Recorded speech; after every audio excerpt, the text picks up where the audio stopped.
cybersecurity being the next geopolitical battleground, to shaping the cybersecurity landscape, from making startups ready for the future. And we kicked off season 2 by looking into cybersecurity as the next essential ingredient in digital transformation. So the reason that I bring our past to attention is because sometimes it's worthwhile to take a pause and look back at how far we have come.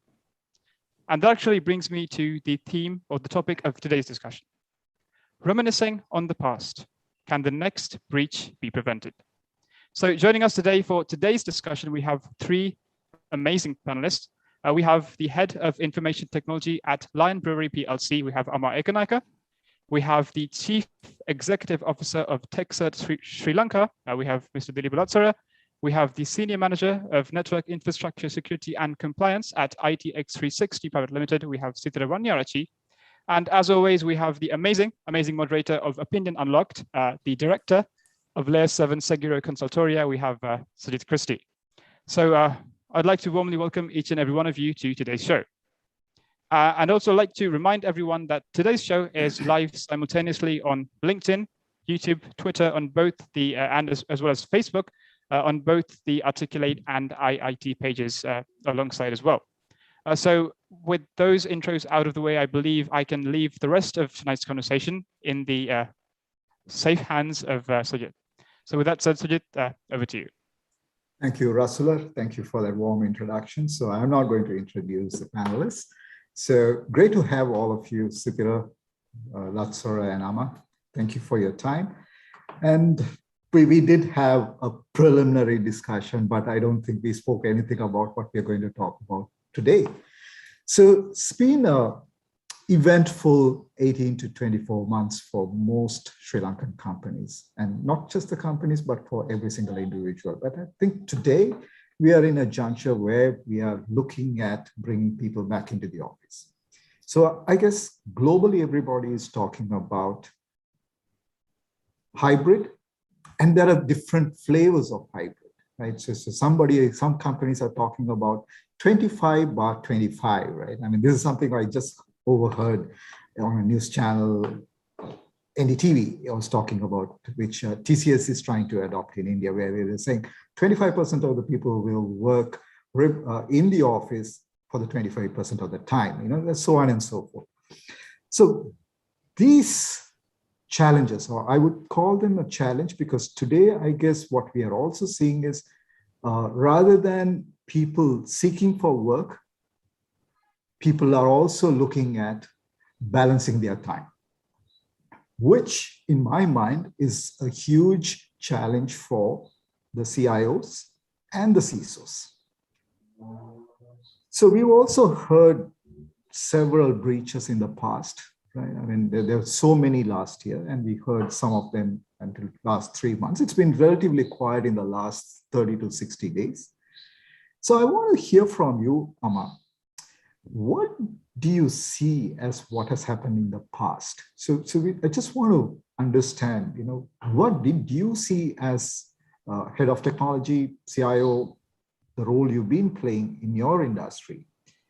What are the challenges and what are the cyber threats you actually experienced? Over to you. Thank you, Sujit.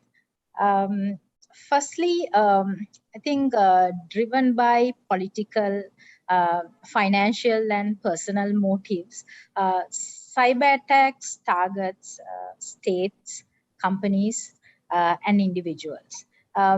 They give rise to economic, national security, reputation, and private issues. Needless to say that there's significant increase in cyber attacks since early 2020, which has only increased with the COVID-19 pandemic. I would like to explain 3 reasons for the increase in cyber attacks and data breaches in the world, which is very common to Sri Lanka as well. First, what I have seen is attack surface extended to the endpoint. During lockdowns, people shifted for remote working arrangements. Even now, most companies continue with hybrid working arrangements. Employees access critical informations remotely from various unprotected territories. I think no organizations predicted or prepared this. Clearly, attack surface has increased and extended to the endpoints. The second point or the second reason that I want to elaborate here is what I see. Digital transformation was faster than the cybersecurity transformation. During past 2 years, many organizations accelerated their digitalization efforts due to increasing demand for new digital products and services. And we got to execute digital transformation efforts despite of many challenges such as remote workforce and offshore supports. There was not, this was not an easy change management process at all. Also, I don't think we had many talents who are capable of practically applying cybersecurity in an accelerated digital transformation. So, I see digital transformation was faster than the cybersecurity transformation. Third reason or third point I have seen or observed is attack services became cheap. Ransomware available as a service. I think upfront payment for ransomware is $66. The vulnerabilities or attacks like 0 day is available from $5,000 upwards. Spear phishing services ranging from $100 to $1,000, and many more attack services are freely available. Also, there's a lot of malicious groups were born due to financial motives with the COVID-19 pandemic. What it says that without any knowledge of technology or cybersecurity, anyone can become an affiliate. This is a very dangerous situation. Most of the cyber attacks happen in the world followed this model or the framework. I think like cybersecurity, cyber crimes has become a profit-making industry now. So to summarize my points, attack surface has increased and extended to the endpoints. Digital transformation was faster than the cybersecurity transformation, and availability of cheap attack services and increase in malicious group. These three things contributed to the significant rise in cyber attacks in the world as well as in Sri Lanka. So this is the explanation from a CIO point of view, Suji. Over to you. Thank you, Ama. You actually very rightly stated, the threat surface, the attack surface, and the opportunities which was presented to the malicious actors. And I'm just going to take this discussion from you and shift my focus to Latsara.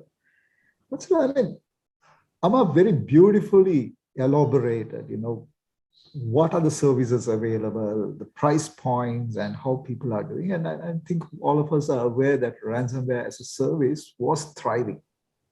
I think it was a combined attack, right? It was like a phishing campaign amalgamated with ransomware. Various things were all combined together. Now, globally, we tend to see headlines, right? We heard about SolarWinds, we heard about the pipeline attacks, and there were so many companies which appeared in the news, breaking news. Sri Lanka, we did hear about a few companies, But unofficially, undocumented, it's not available in the public domain. People say there was more than 100 companies which were impacted in the last 12 to 18 months. In your experience, in your position, wherever you sit, and the kind of work you do you really see the threat as critical red flags? Or is it just that, we are hyping this whole thing? Is it a hype or is it real? Yeah. That's a Yeah. Yes, sorry. So I'll start with the last question you asked. Is it a hype or is it just just thinking that it will happen in future? So what I have seen is in the reason we have already discussed in many forums also, we didn't see a major incident very recently in Sri Lanka. But unfortunately, if you look at last 2-3 years, there were major incidents that has happened in Sri Lanka, and we have seen huge effect to some of these organizations. Starting from some APT attacks targeting leading financial and non-financial organizations, and we have seen I think so you have also mentioned there are some news also ransomware attacks targeting leading corporates in Sri Lanka, and also we have seen some kind of attacks targeting the end users as well. So if you look at for the last few years, so we don't see any kind of successful major attacks like spray and pray attacks where you just send a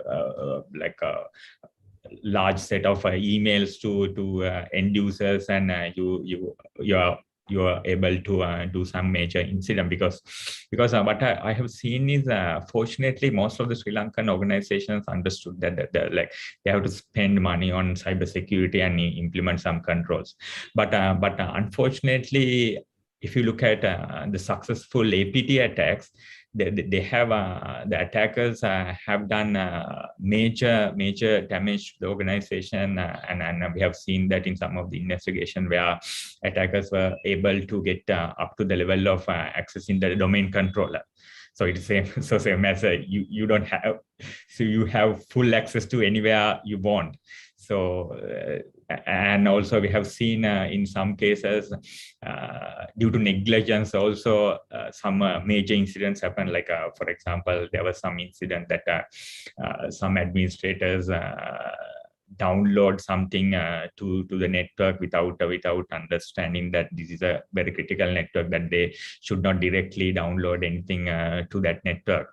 And also the other thing I want to highlight is there are many incidents that we have seen that even attackers are now studying the kind of the calendar, Sri Lankan calendar, and we have seen that major attacks that has happened just after the Sinhala Tamil New Year. We call it Aurudu, just after the Aurudu. So there were some major attacks, and attackers have succeeded because you know that, and there was some incident that some has happened on Vesak Day. Because attackers also knew that this is the perfect time to do attack, because just after the New Year, because New Year time also the banks are open, but just one day after New Year, so no one, so everyone is in a different feeling and different.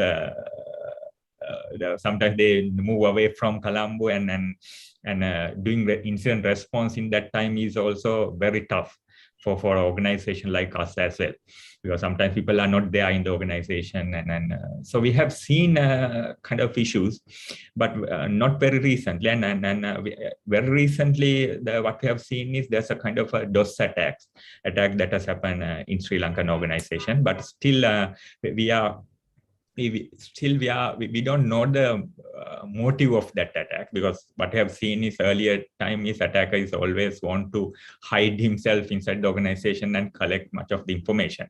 Because in very recently we have seen a kind of a DOS attack, but fortunately it was not successful up to the extent that attacker want. But other than that, so very recently, we don't see any kind of issues.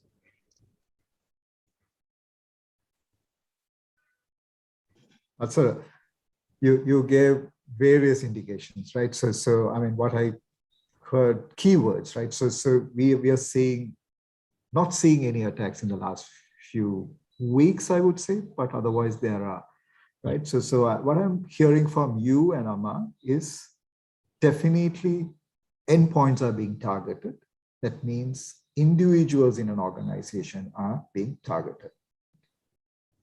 And they're also looking at the calendar, right? And that reminds me of the Bangladesh bank heist, right? If you recall, it happened on the 4th of February, which happened to be a Thursday. And Friday was this thing. And as all Sri Lankans, we plan ahead, right? One day in between, you get 4 days of holidays. And the attackers also knew that, right? So they thought, okay, Thursday in Bangladesh, Friday's a Bangladesh holiday. Sri Lankans would probably overlook that transaction. Saturday, Sunday. And then Monday, Tuesday, Wednesday was a long holiday. That is a Chinese New Year. So when you really look at the geography from Bangladesh to Sri Lanka, to Far East, into Philippines, it was a long holiday weekend or this thing. So, I mean, I know most of my colleagues like you or friends, when we see long holidays, it's like red flag for us, isn't it? Yeah. Right? I mean, while the family and friends have a good holiday, we are like sitting there and looking at all the emails and SMSs. Are we seeing any alerts, right? Yeah, exactly.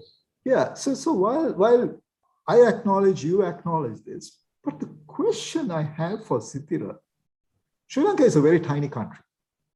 And we are like, we are not the biggies, like, if you look at the US or the Europe or the Australia or even Singapore for that matter, when you compare Sri Lanka economically, we are not up there. And we're probably dropping the ocean. Why would even somebody want to attack the Sri Lankans and the Sri Lankan company? Sithira? Okay, Sujit, it's you rightly said, Sri Lanka is a very small country, and economically as well as the technology wise, you said it's very small. But when it comes to the digital world, you can't say anything is small, anything is big. Anything is connected, right? So what we need, or maybe the attackers need, is a central point to enter. The point that you enter, it can be in Sri Lanka, it can be in Maldives, or maybe it can be in USA. So looking at the recent trends that we see, we think that Sri Lanka is being targeted, and we don't have to worry because there are large countries like US, Australia, or Russia. The countries are there. People or the attackers can go and attack it. But I can remember maybe about a few years ago, you showed a map in one of the presentation and said in Sri Lanka, it's very clear. I can remember after about 2 years, you came and said the same presentation and said, look here, 2 years ago when I showed this one, we didn't have any incidents in Sri Lanka or someone targeting Sri Lanka. But now we see a lot of adversaries targeting Sri Lanka. Very recently, I went through one of these well-reputed articles in one of the vendors. So at the moment, there are 4 identified adversaries targeting Sri Lanka as a country. So that means there's a threat, because why these 4 people are attacking? Because they have seen a prospect here. Maybe Sri Lanka is not the destination, but this is the junction where they get into another place. They come to Sri Lanka using the vulnerable systems in Sri Lanka, they can get into another location. So these adversaries are continuously increasing. For instance, if you take these origins of these adversaries, I would say one of the adversaries coming from Turkey, one of the adversaries coming from Russia, and one of the adversaries coming from Eastern Europe. So these adversaries, what you are talking is not a small organization, very organized, well targeted organization. They are looking for certain industries to break through. So when it comes to industries in Sri Lanka also, none of these organizations are secure. If you are connected, you are not in a secure environment, because all these industries, we think that financial industry or the healthcare, and that these are the industries that we need to secure. No, we need to secure all these organizations who are connected, who are on the cyber world, because these incidents might increase going forward with our digitalization. With the COVID, we have increased the digitalization. So all these, all the companies' footfall is going to be increased in cyber world. So that means we are increasing more and more, where the people will directly target our organization as a country. At the same time, this will be a hub for the criminals to attack the other countries. So even if you are not the target, we are like a bus stop. The people will come here. From here, all the traffic will be generated to the other countries using our infrastructure. It will cost to the country. It will cost to the companies. As a country, we will be blacklisted if we don't have the proper framework in place. So Sithira, bus stop, right? Yeah. I mean, so one of the analogies which I was reflecting, I mean, when you were saying this, right? I mean, we've also, I mean, we are a destination, tourist destination. So we tend to see large amounts of people coming into the country to experience the paradise experience, right? So the beauty of this nation. So I also hear from some people that the attackers also travel with these crowds.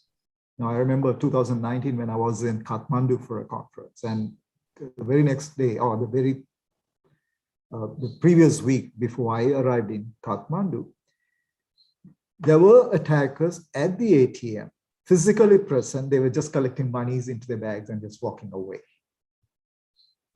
And finally, they were able to, catch them, and they were actually found to be tourists. And that also reminds me about the attacks on some of the ATMs in Sri Lanka, right? And if you really look at the ATMs which were targeted, they targeted specific locations, Colombo 7, and a couple of ATMs down south. And these were the ATMs where the affluent and able people were, using the card to withdraw money.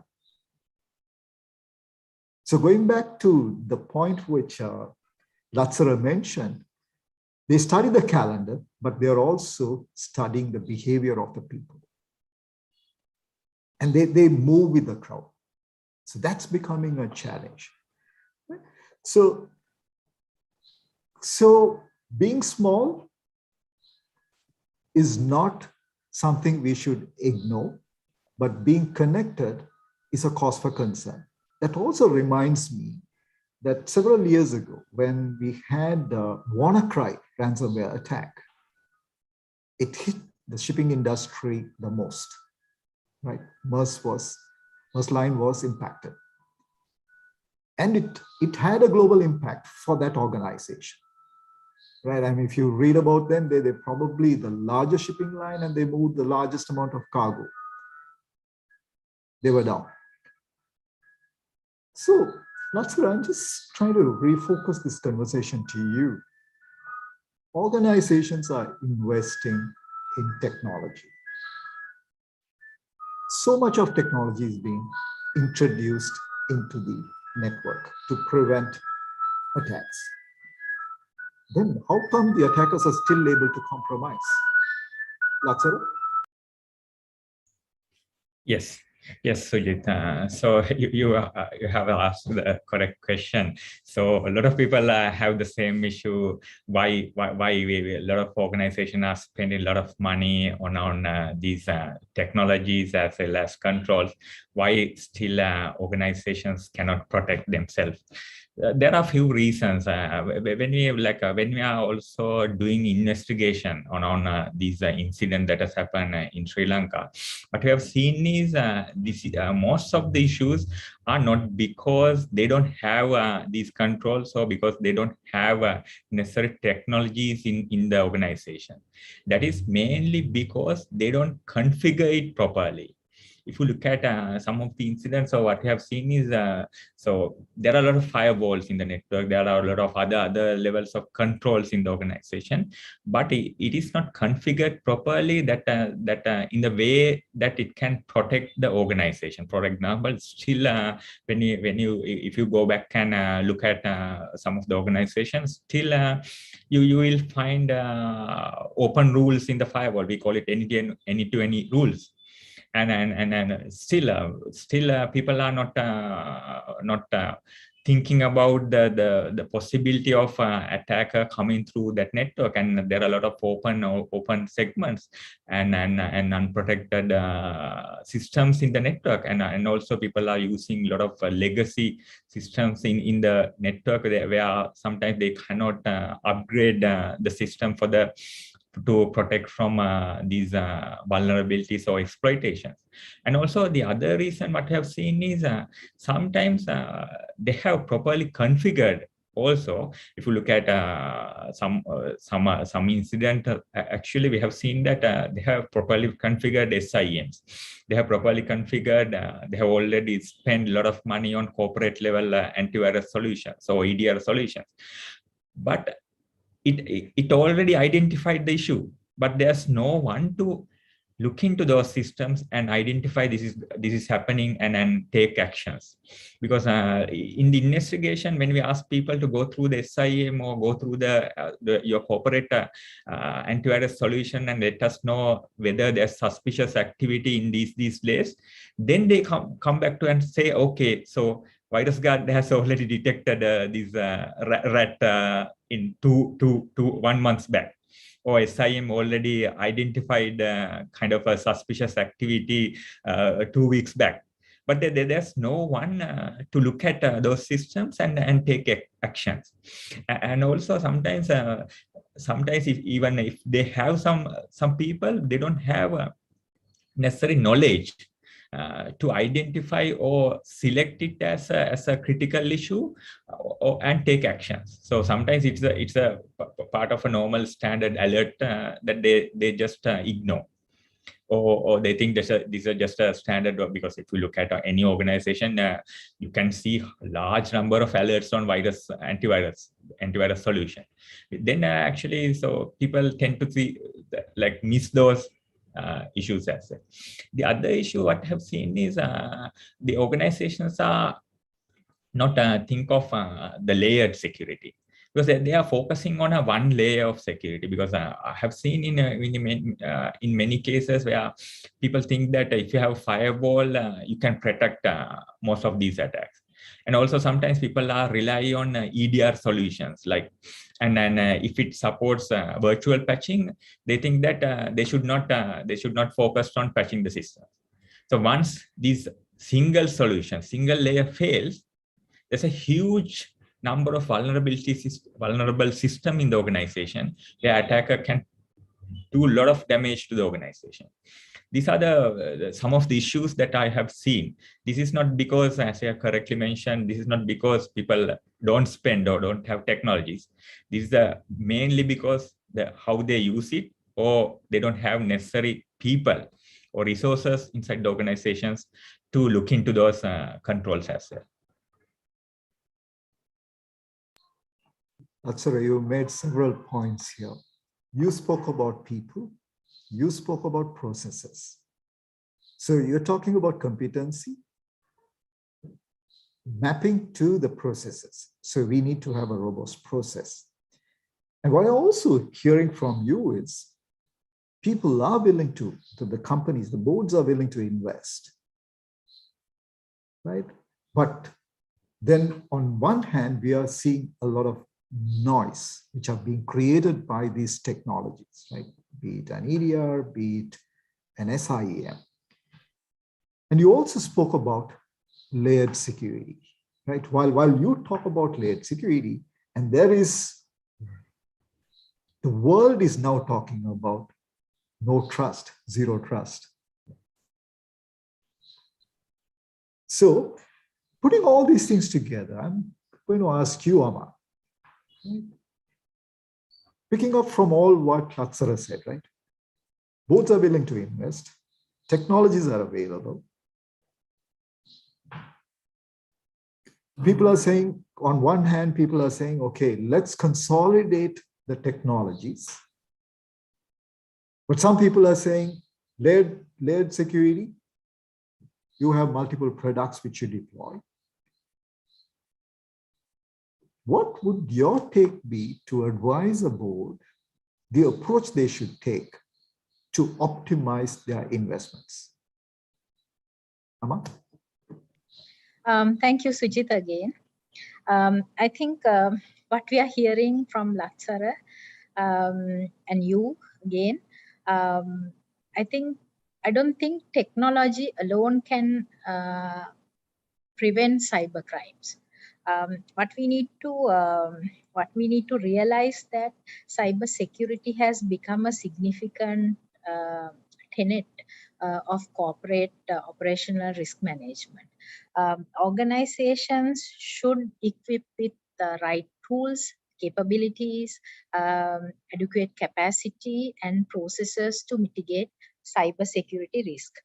As a CIO, the approach or the risk mitigation, or when it comes to developing a risk mitigation strategy, so I would consider a few steps. I would like to explain this in 5 number of steps actually.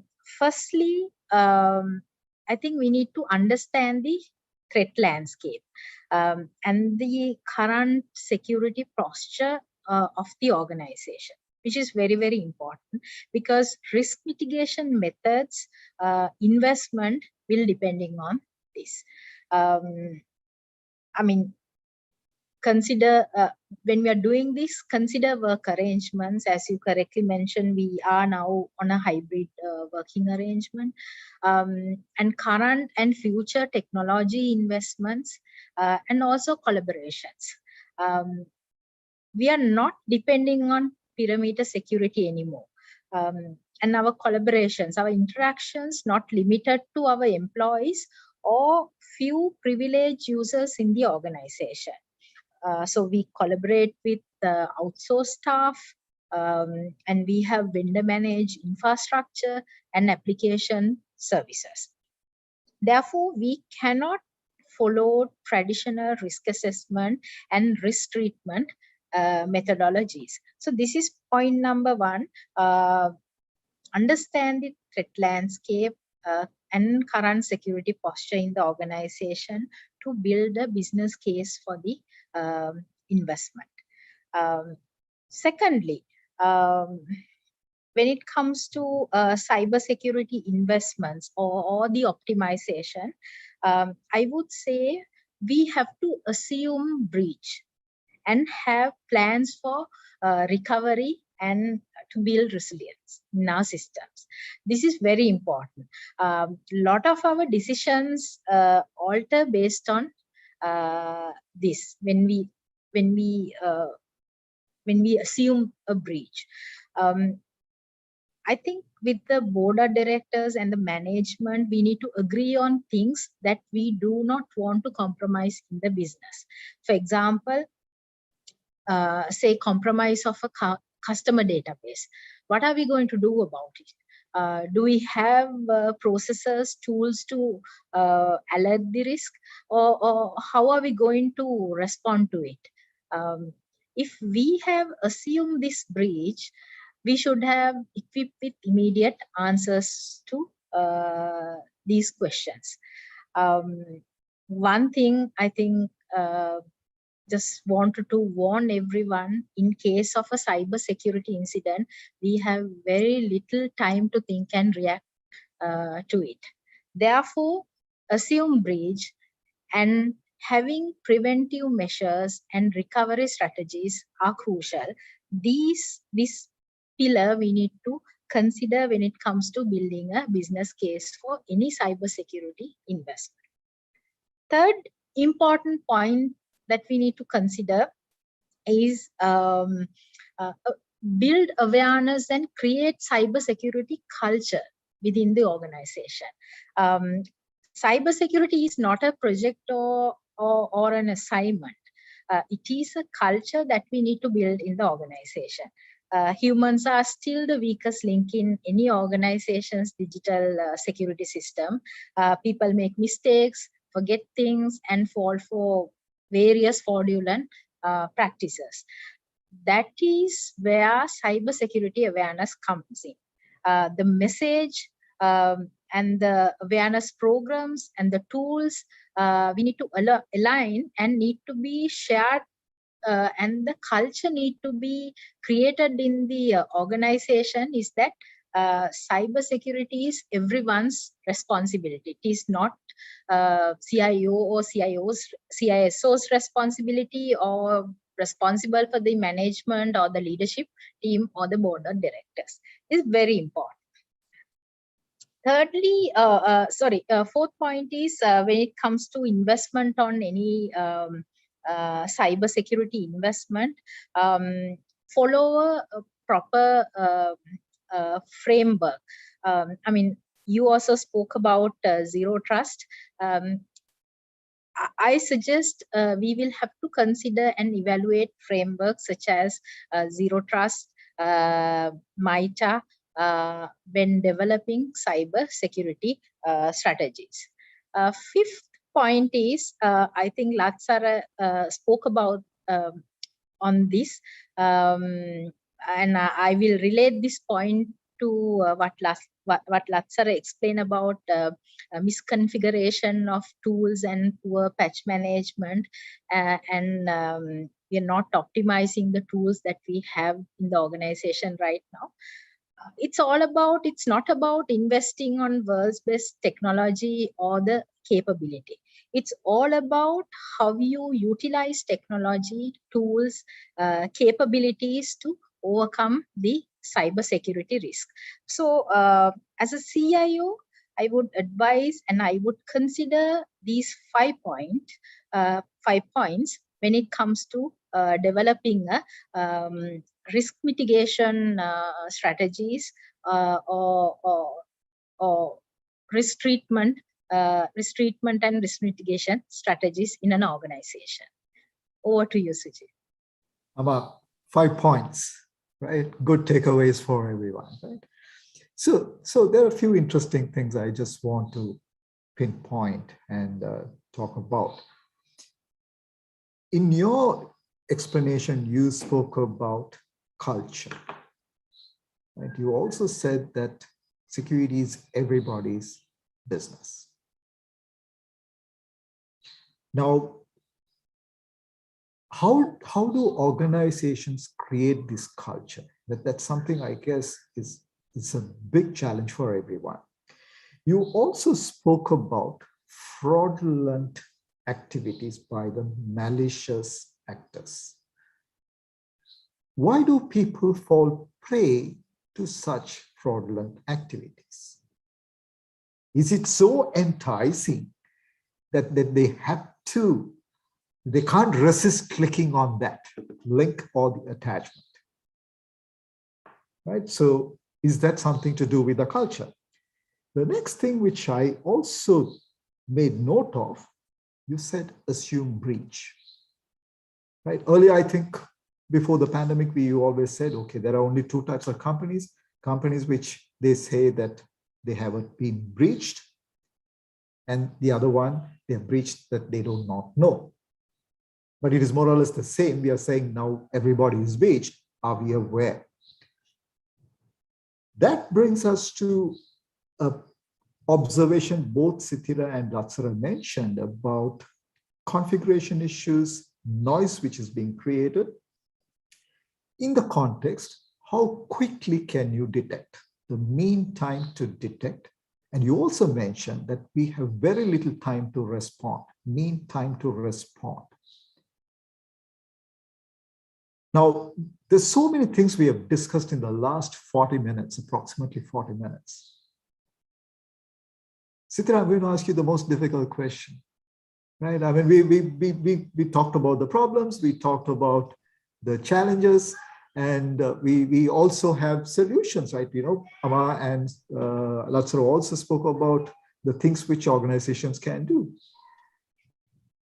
Is that so simple that everybody can do it, or are there barriers which we are not making note of? Sithira, what's your take? Yes, a difficult question, right? So I would say when it comes to any business, any framework that we talk about, we say there are barriers and how we are going to overcome those things. I would say we have something common framework called PPT: people, process, and technology. This is what we are already talking about. So when we are going to talk about this framework, why people didn't put technology first and process and people later? But we always start with PPT, right? People, then the process and the technology. Cybersecurity is nothing different. The most important part for you to protect or do any sort of prevention, you need to have a proper people. So we were talking about people, and this we have a culture say that we want to have our people very IT savvy, that they have to know the IT technology. All our kids need to be very tech savvy people, and they need to know about all these technologies. And because to come into this workforce, we need IT savvy people. But I think when you take the entire population of Sri Lanka, the mobile penetration, how much we have, but 90+ mobile penetration we have. At the same time, every person has more than 1 or 2 devices with them. So they are kind of IT savvy. Now the question that we have is, are they cyber savvy? Are they cyber security savvy? This is the paradigm shift we need in organizations, schools, universities, and our kids to go through. We know the technology is there. Technology is 1 and 0. If it says this is the attack coming, if you need to block it, it will block it. But who's going to configure it? Who's going to put the processors? Who's going to have a kind of identifying these issues? What I say is mainly the people we need to look at. So my main concern is bring these people with good cyber savvy people, technology savvy people. Now we have the technology, we need the cyber savvy people to understand protecting any of these assets. And the other thing, so when we have the cyber savvy people, one of other barriers is people come and all these organizations, we have a lot of policies, procedures, and frameworks, standard, baselines, lot of jargon. So when we talk about all these, for the normal users, it's too much of complication. They think, I can't do my job. I have to do security people's work now.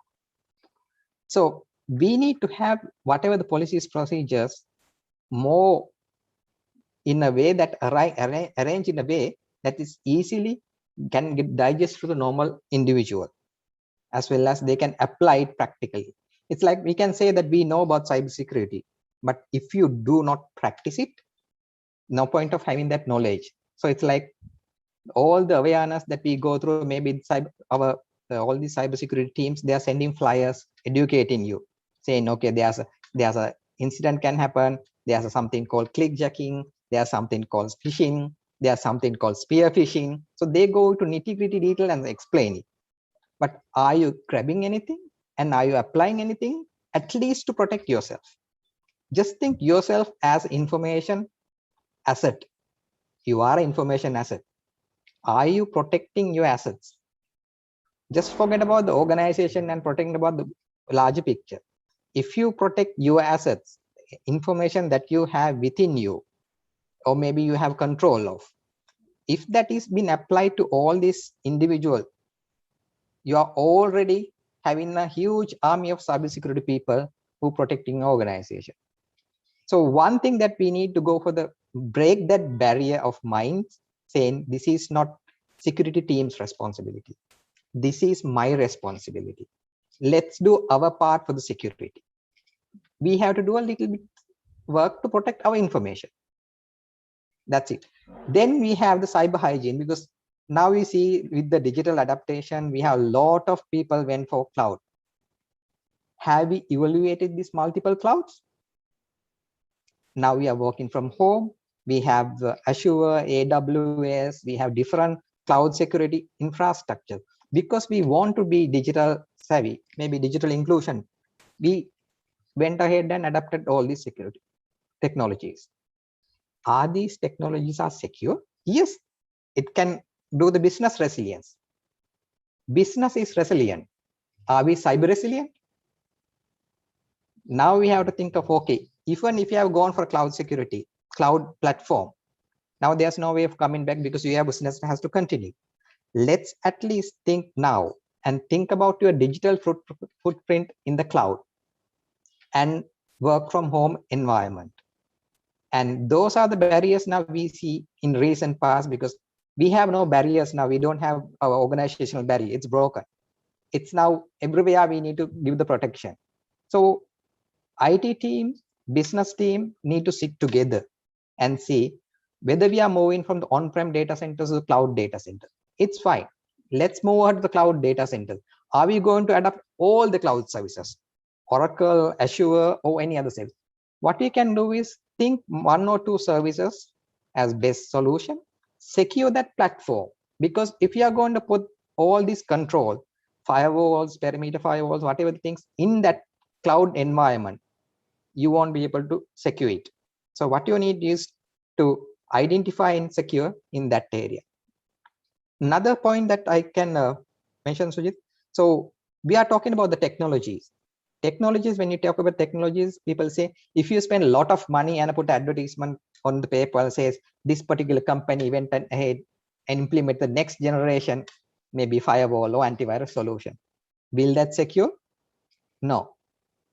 It is good for the marketing purpose. At the same time, you will attack more threat vectors coming towards you because they know what technology that you are using and they will start attacking. What you need to do is, I think most of the organization in Sri Lanka have the enough technologies. It's a matter of having a cyber hygiene within their existing infrastructure. I would say do not go and invest a lot of money. Go and see whatever the things you have invested in the people and the processes at the moment, are they in align with your business goals? Are we getting how much of ROI from those technologies?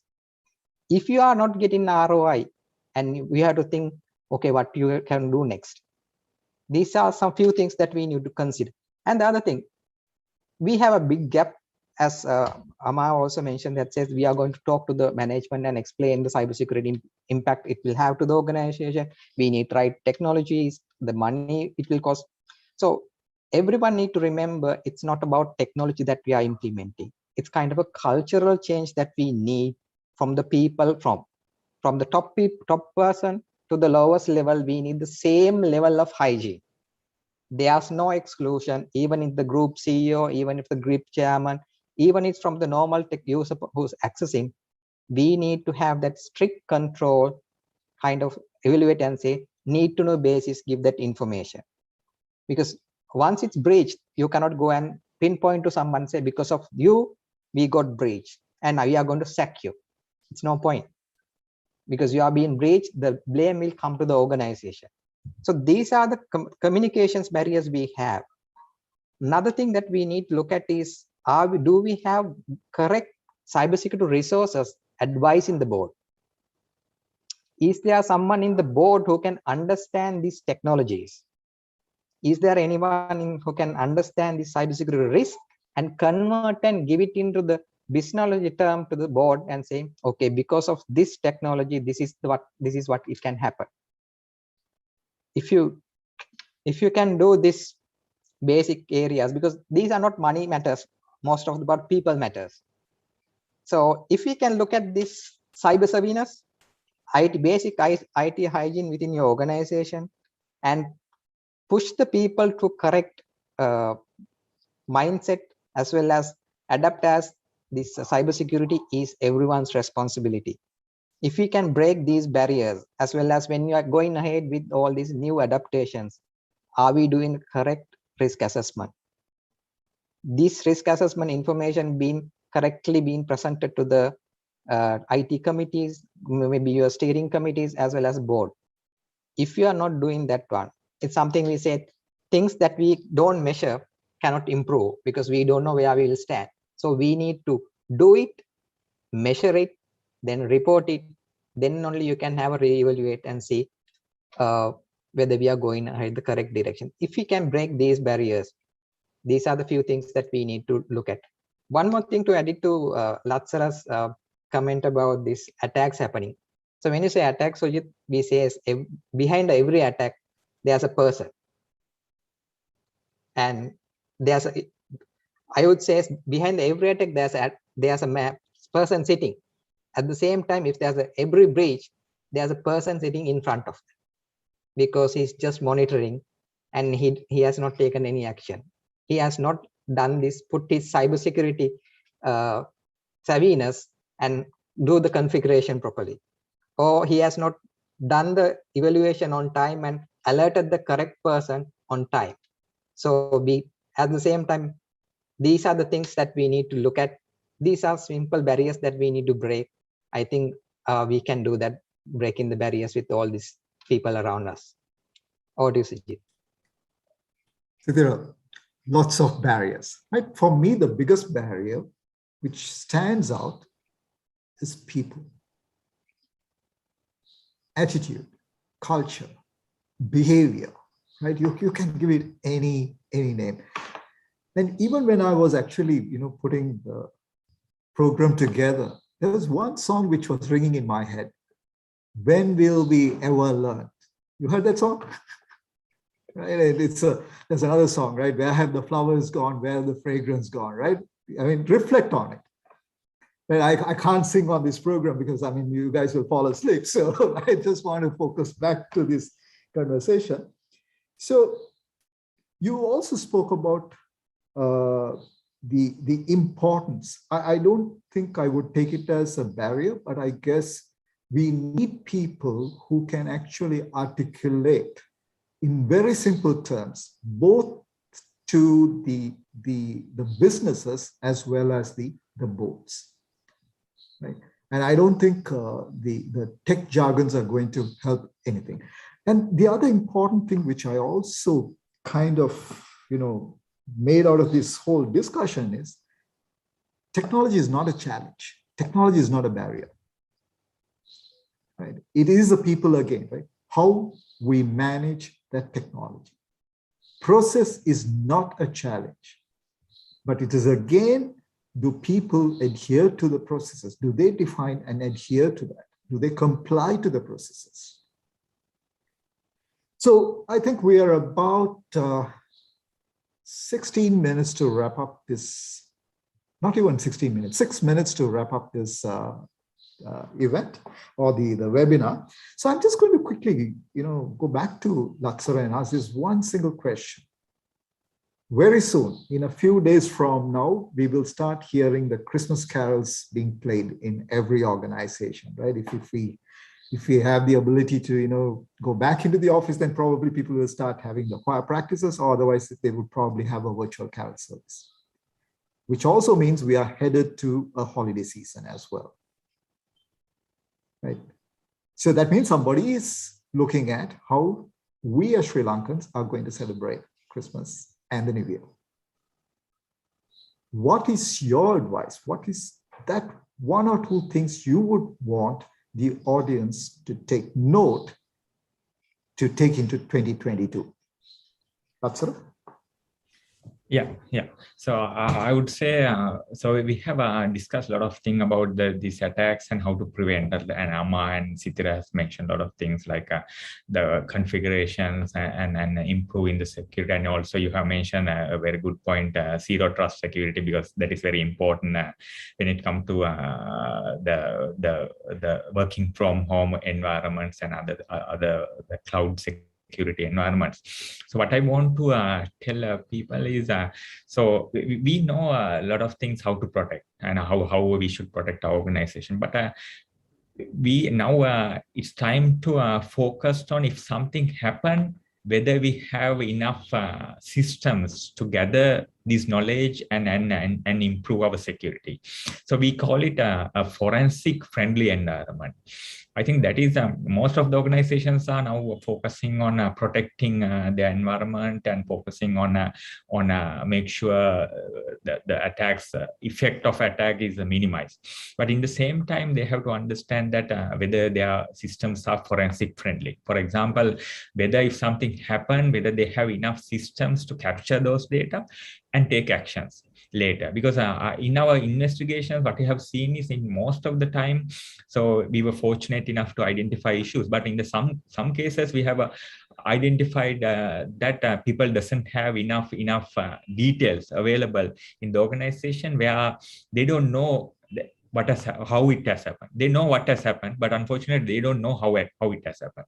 Therefore, unfortunately, you are again in a blind spot that you don't know how attacker came into organization. So therefore, that is a very unfortunate status of some organization, where therefore they don't know what needs to be done, because they don't know how attacker came into, because attacker has already zero wiped some of the information, some of the logs are not available, and they don't know actually. So therefore, as organization, in the same time you are protecting your critical information, expect for breach. Amma also mentioned that, and also prepare for that. And prepare if something happened, then we have enough systems to track those things and take action in a later stage. So Latsara, what you're actually saying is plan for the forensics, right? It's not good enough just having systems, but also enable systems to capture the logs and store it so that you can use it for future investigations. And we can only hope that we will never get into that situation, right? With that note, Amma, I quickly want to come back to you and ask you, we have very little time, just one thought which you want people to take note going into 2022. What is that they need to do? So my last message is assume breach and Always. don't be a softer target. So plan your risk mitigation activities accordingly. Never keep room for a softer target. So don't be a softer target, assume breach and practice. Put the processes into play, build a culture, and ensure the hygiene is at the topmost priority. Sithira, what are your closing thoughts? Yeah, Sujit. So I have a very simple formula for that one. Wow. So I said it's let's hear that. The PPT need to be greater than the TTP. Right? What do you mean by PPT is your people, process, and technology has to be always better than adversaries TTP, tactic, techniques, and procedures. So if we adapt to this simple formula, PPT is greater than TTPs, you are always protected. So, but main thing that we have to remember in the entire formula, the first we start with P for people. That's the way we need to start in the entire journey to security. Absolutely. So Sithira, I think we are completely out of time. So I would like to wrap this session by thanking all of you for sharing your views. I also want to thank the audience. I think we are all in all the social media platforms. I want to thank you sincerely for being here today, this evening. I also want to thank IIT for being part of it, and also ISC Squared, Colombo chapter, for being part of this program. So in closing, going into 2022, invest in your people. Train them, put in processes, and help them to comply. So with that note, signing off, Sujit Christie. Thank you.